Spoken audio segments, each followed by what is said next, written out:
제가 파악해본 바로는 이제 1차 저지선, 2차 저지선, 3차 저지선이 있었는데 1차 저지선은 이제 그 경찰 경비단들이 이제 하는 거였는데 뭐 보통 이제 문 잠가놓고 못 들어오게 하고 그럴 거라고 생각했는데 이제 아마 뭐 이렇게 본인들의 몸도 좀 사려야 되겠고 자기들도 처벌받아야 된다라는 생각이 있었는데 그게 적극적으로 막지 않았던 것 같아요. 그래서 그건 돌파를 했고 네. 군에 대해서도 이미 이제 뭐 내란죄로 많이 수사를 받고 있기 때문에 수도강비 사령부 산하에 이제 경비단이 또 지키고 있는데 거기도 또 적극적으로 막지는 않았던 것 같아요. 그래서 이제 거기까지도 또 돌파를 했는데 마지막 이제 3차 저지선이 경호처 직원들 한 200명이 막았다 그러는데 이제 거기서 이제 부딪혔던 것 같은데 거기서 이제 공수처가 아마 한 30명 정도 오고 경찰에서 이제 어떻게 보면 지금 수사하는 사람들이죠. 뭐 체포도 하고 그럴 수 있는 사람 120명 정도가 갔는데 거기서 이제 그냥 바로 좀 주저앉은 것 같아요. 그때 이제 경찰 측에서는 뭐 굉장히 적극적으로 그 연행을 하자 뭐 그런 얘기도 네네. 있었던 것 같은데 이제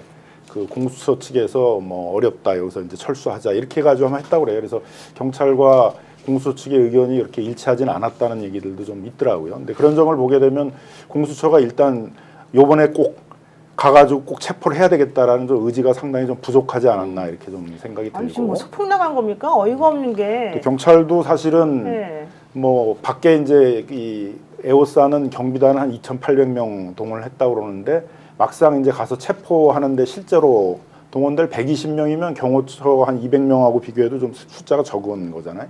충분한 인력과 준비를 못한 게 아닌가 생각이 들고 그 자리에서 다시 다 현행범들이잖아요. 그렇죠. 네. 다 나갔으면은 체포를 했어야죠. 경호처장, 경호차장 뭐 바로 현행범으로 연행하고 좀 적극적인 모습을 좀 보였어야 되는데 그렇게 적극적인 현행범 체포까지 해서 그 경호처 간부들을 연행하려는 이제 그런 의지까지는 못 나가지 않았나. 그러니까 그런 왜? 점은 저는 그리고 이제 그 경호처에 대한 판단이 좀 안일했다라고 생각을 하는데 보통 생각을 할 때 경호처장이 이제 박종준 처장입니다. 이제 이 사람이 경찰 출신이고 경찰청 차장까지 했습니다. 그리고 굉장히 합리적이고 뭐 유순하고 이런 평가가 있었어요. 그래서 그래요? 이야기를 하면 뭐 말이 좀 통하지 않겠냐라는 생각을 했던 것 같은데 사실 지금 경호처에서는 실세는 차장입니다. 아니 근데 저는 이해가 안 이 가는데? 얘기가 자꾸 흘러나오는데 경찰 쪽에서 네네네. 저는 이게 말이 안 된다고 생각하는데 자꾸 제 귀에도 많이 들려요. 박종준은 괜찮고 차장이 문제다. 네, 원래 그런 얘기를 나왔었었죠. 근데 제가 이 방송을 통해서 박종준에 대해서 계속 말씀드리고 있는데 박종준은 박근혜 정권 때 차장을 이미 했어요. 경호처 맞습니다. 차장. 네, 네, 맞아요. 경호처를 장악하고 있어요. 그래서 뭐 경찰대 동문이어서 감싸주는 그런 거 건 아닐 아니고. 거라고 네, 저는 네, 네, 생각하는데 그러니까 박종준의 캐릭터를 자꾸 강조해요. 그리고 박종준이가 그런 얘기를 자꾸 합니다. 유로에. 나는 아닌데 뭐 어쩌고 차장이 네. 말이 안 되거든요. 만약 그렇다면 그러니까 이 경찰대 나온 친구들이 다 웃긴 게 조지호 경찰청장만 하더라도 대통령이 이상한 지시만 줬다. 윤석열 정말 이상해. 그리고 부인 앞에서 찢었다는 거예요. 그렇죠, 말도 안 맞아요. 되는 거죠. 박종준도 마찬가지. 자기는 유순하고 합리적이라는 얘기를 계속하는데 네. 핵심 책임자는 박종준입니다. 그렇죠. 그리고 쿠데타를 모의하는 네. 그 삼청동 안가에 부른 것도 박종준이었고요. 그냥 단순히 연락만 했다고요? 나는 유순하고요. 나는 합리적이라고요. 그게 아니라 모든 잘못은 차장이라고요. 이게 말이 됩니다. 만약 아니요. 그런 사실이 있다면 아니요 정말 제가 그 말씀을 정말. 드리는 게 만약 아니라, 그런 일이 네. 있다면 국민들에게 보고해야죠. 아니 그리고 당연히 잘못했습니다. 본인이 책임을 져야 되는 거. 제가 말하는 거는 박종준 처장이 잘못이 없다라는 게 아니라 그걸 믿고 너무 안일하게 생각을 했다는 겁니다. 아니요 그거는 전 말이 안 되고. 아니 제가 얘기 네네. 조금만 더 할게요. 예. 근데 왜냐하면 차장의 스탠스는 굉장히 분명했거든요. 그리고 차장이 실세기 때문에 그렇다면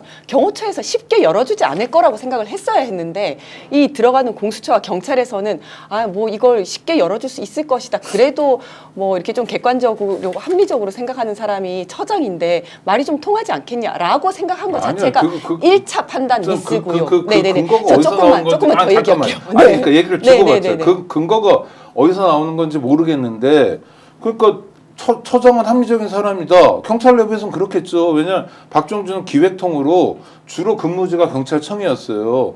조조에게도 안정적으로 영향력을 미치는 사람이고 그 사람을 통해서 그 뭐 혜택을 보거나 이런 게 많고 또 경찰청은 경찰대 위주로 편제되어 있는 조직 아닙니까? 그러니까 네. 자기 이기니까 경찰대 후배들한테 아주 많은 영향을 미칠 수 있어요. 그러니까 자꾸 경찰에서 그런 얘기들을 하는 거예요. 오비든 뭐 와이비든 간에. 그래서 저는 그거 굉장히 잘못된 이야기고 만약에 처장하고 아무 상관없이 차장이 경직됐고 국민과 싸우려고 한다면 처장이 얼마든지 통제할 수 있습니다. 아무리 내란 정권이라 하더라도. 그리고 통제가 안 되면 네. 자기가 국민들에게 보고하면 돼요. 근데 저는 정말 불쾌한 게 계속 그런 얘기들을 박종준 씨가 퍼뜨리고 있어요.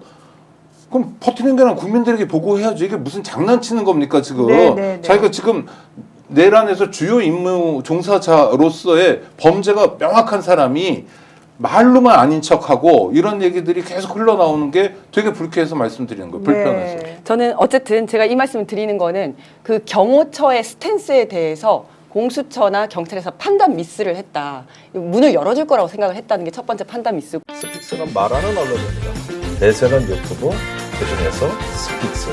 좋아요, 댓글, 구독, 알림 설정. 여러분이 저희를 사랑해 주시고 우리가 여러분을 사랑하는 4가지 방법입니다.